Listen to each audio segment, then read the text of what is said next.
நண்பர்கள் அனைவருக்கும் வணக்கம். இந்த பதிவு எதுக்குன்னு பார்த்தீங்கன்னா 9 கலப்பு கொத்து மாத்திரை தான். இது பார்த்தீங்கன்னா உங்களுக்கு தெரியும், ஒட்டை போயிடுச்சு.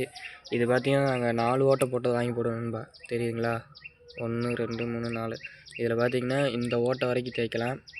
அந்த சைடு பார்த்தீங்கன்னா பூராமே இந்த ஓட்டை வரைக்கும் தேர்ந்துருச்சு. அது பாருங்கள், கழட்டி அவ்வளோதான். மாத்திரைக்காக தான் பாதி கழட்டிட்டேன்.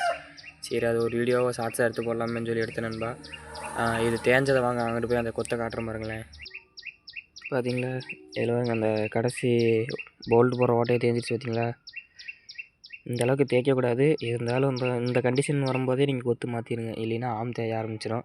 இங்கே பாருங்கள், ஆம் தெரியுதா? இது ஒன் சைடாக திருப்பி ஓட்டுறனாலே அப்படி ஓட்டும். அடியில் பார்த்தீங்கன்னாலும் தெரியும் ஆம் தேய்ஞ்சிருக்கா. அந்த இதுலேயும் பார்த்தீங்கன்னா ஆம் தெரியும். இப்போ வாங்கிட்டு வந்தது பார்த்தீங்கன்னா பாருங்கள், அதே 4 ஓட்டை போட்டது தான். இதில் கூர்மையாக இருக்கிறத எடுப்போம். எப்பயுமே நான் கூர்மையாக இருக்கிறதே எடுப்பேன். இந்த வருஷம் பார்த்தீங்கன்னா சரி இதை எடுத்து ட்ரை பண்ணலாமே எடுத்திருக்கேன். உங்கள் சஜஷன் எப்படின்னு சொல்லுங்கள். இந்த இது நல்லா இருக்குமா, இது போட்டால் எப்படி இருக்குன்னு சொல்லி சொல்லுங்கள். நீங்கள் இந்த மாதிரிலாம் ஓட்டியிருப்பீங்க, மறக்காமல் சொல்லுங்கள். நன்றி.